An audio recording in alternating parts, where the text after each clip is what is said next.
In this video, I'm going to talk more about linking and reduction. I have done an intro to linking video. If you haven't seen that already, you might want to check it out. Today we're going to talk about the situation with the letter H beginning a word. Let's look at the following sentence as an example.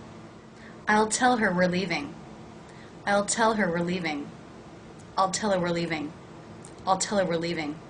Could you tell a difference in the two different ways I pronounced this? I'll tell her, I didn't pronounce the H in her. I'll tell her we're leaving. I reduced the word her by leaving out the H. Perhaps you've noticed this. Native speakers do it quite a lot. Now, if you drop the H, you have to be certain that you link it to the word before. Tell her, tell her. It's almost like it becomes one word. Te-ler. Teller. How do you think I'm going to pronounce this phrase? I'm going to drop the H, reducing the word he. And because I'm going to do that, I want to make sure that I really link things. So I'm actually going to almost think of the Z sound as beginning a word Z. Wa, Z, there. Was he there? Was he there? Try saying that all very smooth and linked. Was he there? Was he there? Before we go further, let's talk quickly about punctuation. A period, a comma, a colon, a semicolon, a dash. These things will all signify a stop, a break, a pause. So we don't want to link sounds over that kind of punctuation. Let's take a look at an example sentence. At first he never came. He now comes regularly.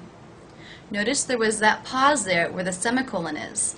And because of that, I didn't link and I didn't drop the H in he the second time. He now comes regularly. At first he never came. I do drop that H, reducing the word and linking. At first he never came. He now comes regularly. So we've looked at he and her. What are some other possibilities? If we're going to reduce a word, it has to be an unstressed word.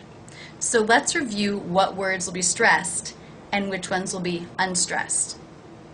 Content words are stressed. These are nouns, verbs, adjectives, and adverbs in general. Function words will be unstressed. These are words that don't have a meaning on their own, like with or if.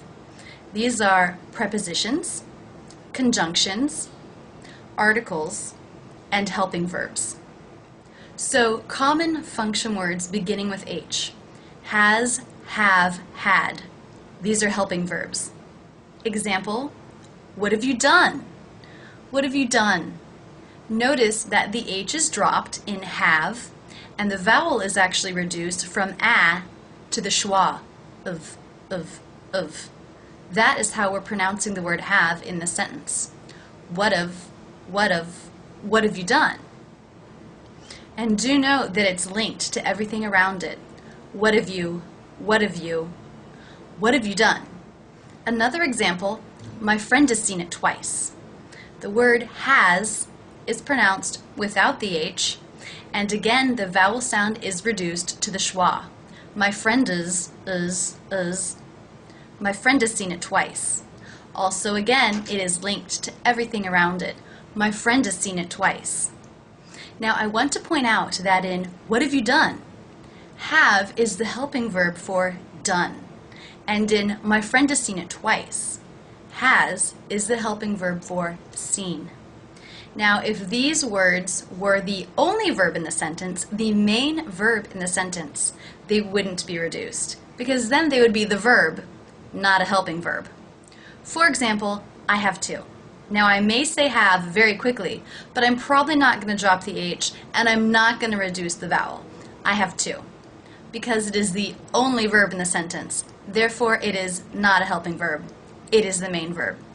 I have two. How do you think I will pronounce her here? If you guessed you're right. I saw her sister in Chicago. I saw sister. Saw her sister. Saw her sister. I saw her sister in Chicago. And here, how will I pronounce his? is. I will drop that H. What was his name again? What was his name again? What was his name again? What was his name again? And how will I pronounce him? I will drop that H. Im. I told him no. I told him no. I told him no. I told him no. How will I pronounce his? I'm going to drop the H. Do you remember John? This is his sister. This is his sister. This is his sister.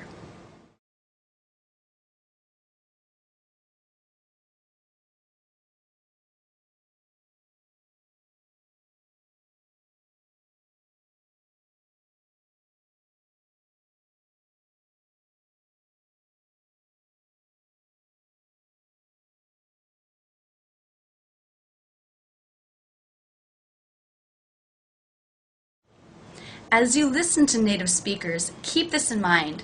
Try to identify it and then imitate it. And when you feel comfortable, bring it into your everyday speech. That's it, and thanks so much for using Rachel's English.